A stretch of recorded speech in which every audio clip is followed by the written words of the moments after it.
Now, what I want to do then, we're going to the 12th century. Are you ready? There were a group of people who were associated with these Jewish Christians who lived in Mesopotamia. By a strange series of events, they were dispersed from Rome and they went to Bulgaria and Yugoslavia. They began to have a very strong church there from the 5th century all the way up until the 9th and 10th century. Around the 9th and 10th century, those doctrines began to spread to southern France and Spain, and they were known as the Cathars, because the word Cathar is a word meaning pure. They had the pure doctrine, the Christians had the impure one. Do you think the Pope liked this idea? There's a letter sent to the Pope about 1200 that says, unless something is done, there's not going to be a true Christian left in southern France in 10 years. That's how powerful the movement was. Now I'm going to give you, I'll give you their view now.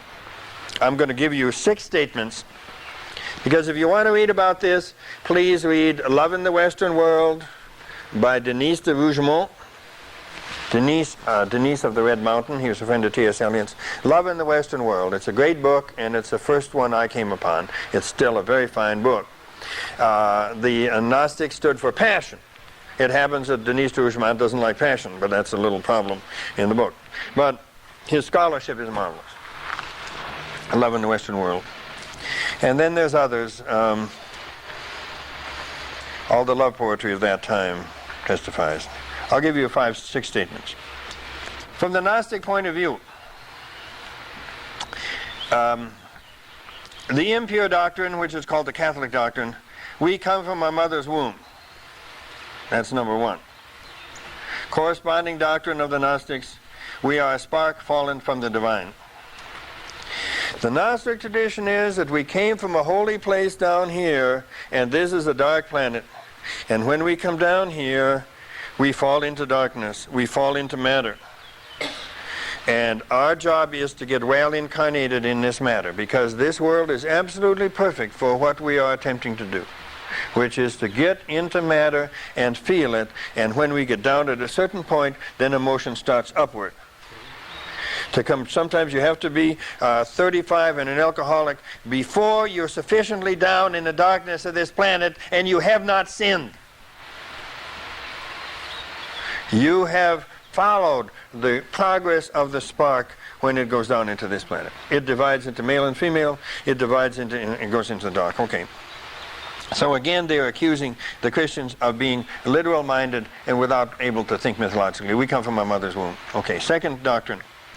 Impure doctrine, or Catholic doctrine, each soul is unique. Gnostic doctrine, there is an endless cycle of reincarnation.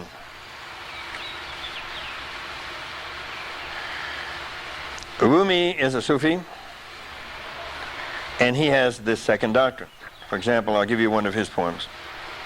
Why do you hold on to this cloak of life that's already stained and torn? Don't you know that the sun squanders millions of lives every second? God decreed that you should have life, and another, and another, and another, and another, and another, and another, and another. Can you hear that doctrine coming through clearly? I felt it last week when I was at my father's funeral, and I read some poems for him. And this is the poem. Those who knew my father, who was a very ornery man, still knew that he isn't satisfied with this one. He's going to be reborn again.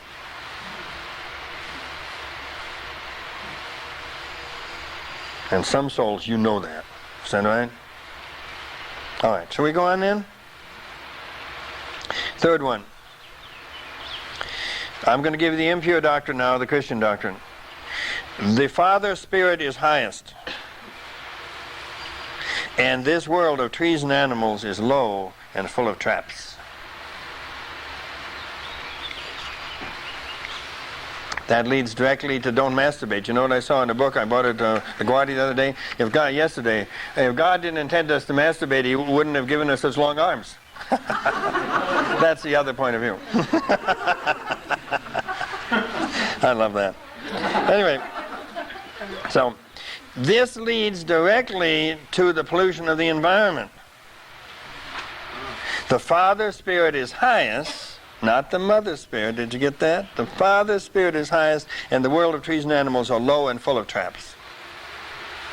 The Gnostic doctrine, the world of trees, I'll tell you how this came about. There's a new book which you might want to get. It's called Montaillou, M-O-N-T-I-L-L-O-U. Montaillou, that is the name of a small town in the Pyrenees. It turns out that during the Inquisition, one of the motions of the Inquisition was to burn as many women as possible and also to wipe out anybody left in this area of the Gnostics. So they started doing Inquisition work in the small villages of France because they always ascended into the mountains to get away. They got to the little village of Montaillou, I don't know when this is, maybe 1300. And it happened that the Inquisitor there later became a pope. And his records were saved in the Vatican for that reason. A French historian found that about 20 years ago in the Vatican, translated the whole thing. And it's in the book called Montaillou, which is the name of the small town. Here's one of the conversations that really touched me. How do you spell Montaillou? M-O-N-T-A-I-L-L-O-U. It's just been bought into paperback, and you can get it. It's called Montaillou. Inquisitor to a young shepherd girl. Did you ever see any of the Cathars? Yes, I did. When? It was about dusk, and my two brothers were herding sheep, and I went up to relieve them. Who were they? Well, they said that one of them was, Joachim or such and so. What did they say? Did you hear anything they said? Yes. What are they doing? These two men were walking up the mountain. And when they saw me, one of them turned to me and said, "Do you realize that these hills and these mountains and these trees are the Virgin Mary?"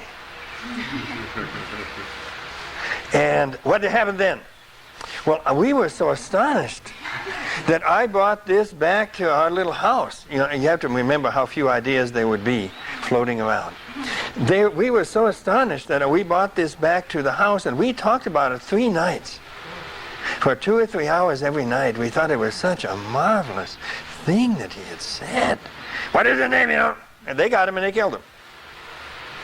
So, all right, I'll give you these doctrines again then. The Father Spirit is highest, and the world of trees and animals is low and full of traps. The Gnostic idea, the world of trees and animals is the Virgin Mary. Aren't we born in a virgin birth out of all that, trees and hills? Okay. 4th one. Now this is a heavy one. Christian doctrine, this planet was created by God for the good of all. Gnostic doctrine, this planet was created by a demiurge. It's the name of a person somewhere between a human and a god. And it's an evil one who encloses us in the darkness of the body and then laughs. This planet has shadow itself. Not only do humans have shadow, this planet has shadow. This planet was created by a demiurge who encloses us in the darkness of the body and then laughs. Now that's one of the things that the Jews felt in the Holocaust. Something was off in their religious point of view. Did you hear that? I used to live in New York around 1950, and I would go down to that little square on 14th, Union Square. And there would be men there who had gone through the Holocaust, and they would be standing there, and I would go home with them sometimes, and they would tell me, this and this and this and this and this and this. This can't be. They were feeling that anger right in the body. And of course, I think the greatest argument for what we've just had here is that the First World War destroyed all of that material slowly developing in the 19th century, including Dickens, Freud, everything. You think that was an accident? And what was left was developed under Hitler, was destroyed under Hitler, in which they bombed the cathedrals and everything else. That all of the two wars were arranged by the demiurge, because the Europeans were developing too much spirit. They won. They killed as many as they could of the race that was the most spiritual in Europe and the Mediterranean, the Jews. What did they get? 85% in some countries? The gypsies? I don't want to lay this on you, too heavy, but I just want to say that to me, this doctrine, if we had really understood this, we would have resisted the First World War. Because the demiurge is able to, when we think this way, they can move in, can't they? Yugoslavia is mine, that one's mine. You killed our prince.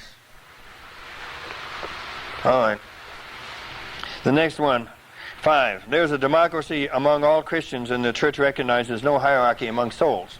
That's a Christian view. The Cathars was different. The Christians fall into two groups. The perfects, those who are vegetarian and chaste and who has received the consolamentum, and the second group, the believers, who cannot live up to all that. That's so nice. They can't do it. And they plan to take consolatum on a deathbed. Okay. No blame, as the Buddhists would say. This stuff about being like Jesus is too much for us. It's too much. We all go around guilty. You produce a society of guilt if you insist. Isn't that right? They were trying to do that. They were trying to say, these are the perfects and these are the believers. We love both of them, and they're very different in this way, and this way, and this way, and this way. I like that one, too. And the 6th one, okay, and this will scare you. Impure doctrine number 6. The aim is the church triumphant, which was spelled Roma, R-O-M-A. The aim is the church triumphant, Roma. Now, the thing you need to know about the Gnostics is that the aim is to return to God. That was their view, and they spelled that A-M-O-R, which is Roma spelled backwards. Amor. Now, I want to give you a poem with Amor in it. Are you ready? They felt that there was one great feeling among human beings, a holy and divine thing called amor. And ecstatic love is one translation of it. That's the one I usually use when I'm translating Sufi material. It is love. It's erotic love. It's love between men and women. It's love between women and women. It's love between men and men. It's love between men and God and women and God. It has that quality of ecstasy. But it does not exclude the body. These people are thinking mythologically. So therefore, the ecstatic love is to be felt in the body, not in the head. So if they say to a teacher, I feel ecstasy, then the teacher says, well, where? If you can't answer the question, go back. All right, I'll give you this poem. So this poetry began to appear around 1107. The first poetry done by Guillaume IX, who was the king of the little kingdom in Provence. It reached its peak around 1152. Eleanor of Aquitaine was the granddaughter of Guillaume IX, and she was the great woman in Europe at that time in culture and everything else. And then the Christian Catholic Church decided to move around 1207, and they had everyone killed by 1270. They burned 10,000 people in the first town that they came to. So the culture was completely destroyed. It's genocide on a massive level. So all that's left are the poems that survived. Are you ready to hear a poem now, at last? This is a poem by Guillaume IX. In the great sweetness of the spring, woods turn green, and the birds sing on, each in his own Latin. In the way we all know. Then it's right that each man come close to what he desires most. But no messenger arrives, no letter from the place of goodness and sweetness. And so my body does not sleep. It does not laugh. And I hold myself in until I know where we are. If this will go as I wish it to go. Our love moves in this way, like a branch of the hawthorn tree that holds to its trunk and trembles in the rain all night, in the cold, until morning, when the sun expands all through the green leaves and the branches. I'll do it once more now. Nature is the perfect place for us to experience the soul. Our love moves in this way, like a branch of the hawthorn tree that holds to its trunk and trembles in the rain all night, in the cold until morning, when the sun expands all through the green leaves and the branches.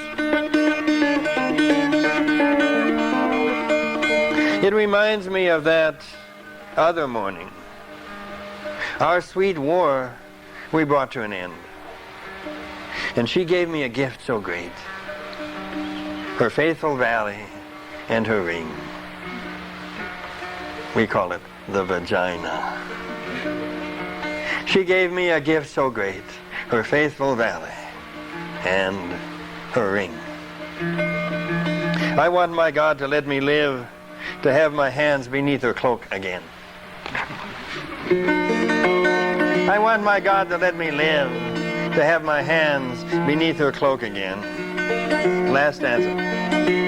I am not fond of all this Latin that parts me from my sweet friend. Did you get that little one for the church? I am not fond of all this Latin that parts me from my lovely friend. For I agree with that saying, the briefest sermon never ends. Some people treat love with words,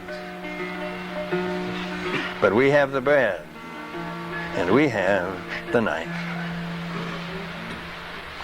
Now, I just want to say one thing for you at the end there. Not only isn't it anti-sexual, but it says some people treat love with words. Psychological thinkers.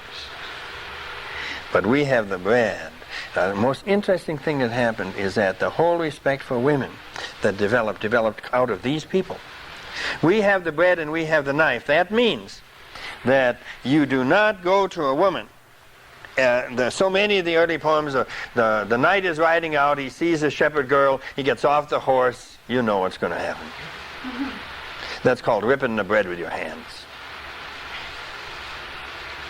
And at this time, they developed the first poems in which she speaks back. And they're very funny, because it's an old literary theme. He gets off the horse, she is there, she's a shepherdess, he says, you know, you are very beautiful, etc. And she says, you want to make love with me, is that it? He says, oh, no, I want to give you some of my wonderful culture, etc., you know. And she says, oh, yeah, I bet you have a lot. And it goes on this way, and finally she gets him back in his goddamn horse, and off he goes. And all of that came from that rights of the woman, and the rights of that came out of this material. We have the bread and we have the knife. We're going to cut this in a civilized way without violence. Is that clear? So therefore, everything that we now know as courtesy came out of this group of Christian heretics, including the entire King Arthur material. That was later brought in from the Celtic area where it was preserved. You know, they had their own church which was also against Rome. And when the Catholics killed all of this material and burned it all, then 2 or 3 centuries later out came the King Arthur stuff carrying the same stuff. So it is very beautiful two-step. Now, it's late, and my feeling is, we only have a few minutes left, I'd like to read you a couple other poems to give you a sense of this. Would you like it? Yeah. Now, I'll just give you one thing here, since we're talking mythologically. When you talk concretely, you say, this is a woman. I like this woman. She weighs 210 pounds or 180 pounds or whatever she weighs, and her mother and father is such and so, and she's a good cook, and I like her. Okay. No argument. But marriages can't be built on that. It doesn't last. Psychologically, you can say, I like this woman. She seems to be connected to my female side. I learn a lot about my female side when I'm with her. Right? The woman says, well, I think that this man is really my animus, and I learn a lot when I'm with him. It's okay. I don't think a marriage can be built on it, but it's okay. Mythologically, what is said by these people. You have to know that there are two worlds in the woman. Otherwise, marriage isn't going to work, and relationship is not going to work. You love through the woman to the divine being standing just behind her. Now, in these stories, when these poems, they didn't want to be burned by the church early, you know. So they said, I'm loving a woman up in the castle. She's married, and she lives up in the castle. And I can never make love with her. Okay, it's a cover story. Do you hear it? Do you hear it? It's a cover story in several ways. It protects the woman that you're making love with, because you and she are involved in this thing which resembles what is called tantric material here in the Tibetans. She too is loving past you and through you. And the Countess of D, for example, I mentioned this morning. Here's a book called The Women Troubadours. The Women Troubadours by Meg Bogin, B-O-G-I-N. And I'll give you one by the Countess of D, 82. Let's do this poem.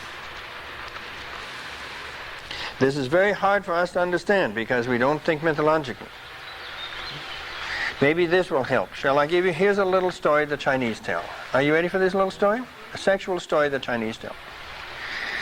They have Kuan Yin, you know, and many images of female sexuality and female divinity. And one of the traditions is that when the man and the woman are really working, and they have a good chemical affinity and a good physical affinity and a good spiritual affinity, they will begin to make love.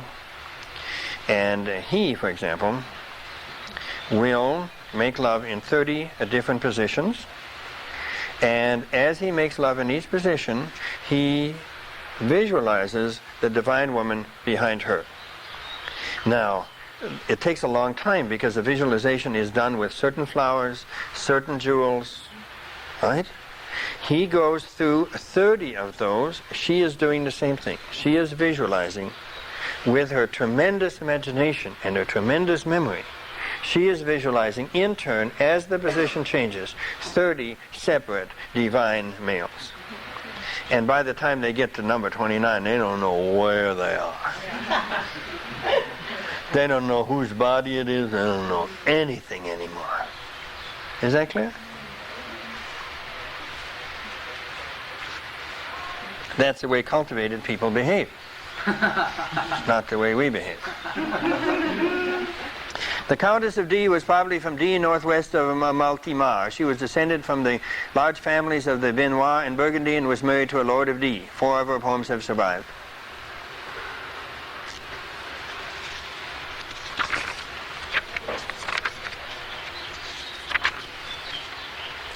I've lately been in great distress over a knight who once was mine, and I want to know for all eternity how I loved him to excess. Now I see I've been betrayed because I wouldn't sleep with him. Some scholars see in this line a classic reference to the test of chastity which required the lovers to sleep together naked with a sword between them. But that's also the test of the sexual energy passing without motion. Is that clear? Night and day my mind won't rest to think of the mistake I've made. How I wish just once I could caress this chevalier with my bare arms. For he would be in ecstasy if I just let him lean his head against my breast.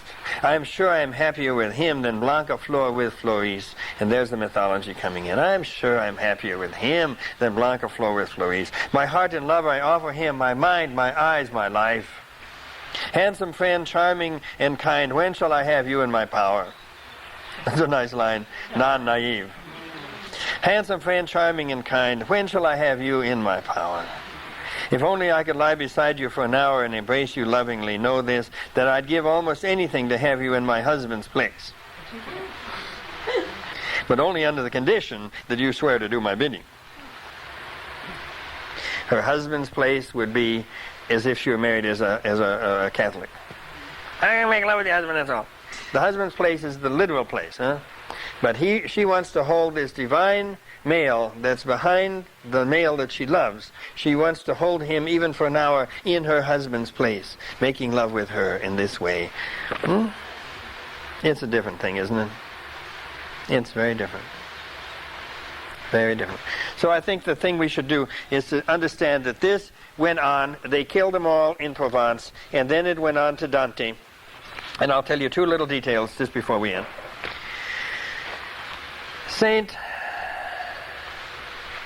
Who is the one who loved the animals? St. Francis's mother sang Provençal love poems in the town square of her town when St. Francis was a small boy. That's her tradition. St. Francis' mother was a Provençal love singer of these heretical songs. Secondly, when it went to Italy, it went into Dante, and they were determined to start it again with the hope that they would not be burned. So what you're looking at in Dante is the same material put in a way that they thought would protect them from being burned. I think I'll do this one. Are you ready for a sonnet of Dante, and then we end? Are you ready? Yeah, ready. A woman is a carrier of consciousness. When a man can think mythologically. A man is a carrier of consciousness when a woman can think mythologically. Is that clear? Amor e cor gentil son una cosa is the way it begins. Amor, we talked about that, didn't we? Amor and the educated heart are the same thing. That's how Dante begins his theme. Amor and the educated heart are the same thing. Just as the wise man is set down in his poems. No one knows who that is. Must have been an older man. Just as the wise man is set down in his poems. And one without the other could no more exist than the thoughtful soul exists if thought didn't. He's making a distinction between thinking and feeling. Can you hear it? Love and the gentle heart are the same thing. Amor lives inside the educated heart. In the same way that reason lives in your brain. And one without the other could no more exist than the thoughtful, the reasonable soul exists if reason didn't. Now, these were made together. Amor and the educated heart were created hundreds of thousands of years ago. Now, the owner of this place is Amor. The place where he lives is your chest. Sometimes a man lies sleeping there, far back in his head. Sometimes he sleeps for a month, sometimes for years. Then a spiritual woman arrives in his life with her beauty. And the eyes love to look at her so much that a desire to own or possess or be with this joyful creature appears in the body. And it keeps burning so long in some men that it makes the ecstatic man in the back of the head wake up. And a strong male has the same effect upon a woman, is the way the poem ends. Or a spiritually alive man has the same effect upon a woman. So, is that clear? That when you love someone, it isn't true what they say in the advertisements. It's not because she's anorexic and has this body. It's because the spiritual being in the back of your head has seen a woman. And if you can hold your love for her and your containment for her and not try to make love with her immediately, you understand that? If you can hold that for a while, then that ecstatic male in the back of your head may wake up. And then you'll be able to think mythologically and you'll be religious and a human being. And a woman, when she looks at a man, she's to understand that what is beautiful to her in that man is not the shoulders, not the sexuality. What's beautiful is a divine being that's sitting just behind him. And if she can hold to that and love that and hold that and not make love with him right away, and not to be anti-sexual either, then an ecstatic woman in the back of her head will wake up, and as Marion Woodman says, she'll become a virgin. So let's say goodbye then. Thank you.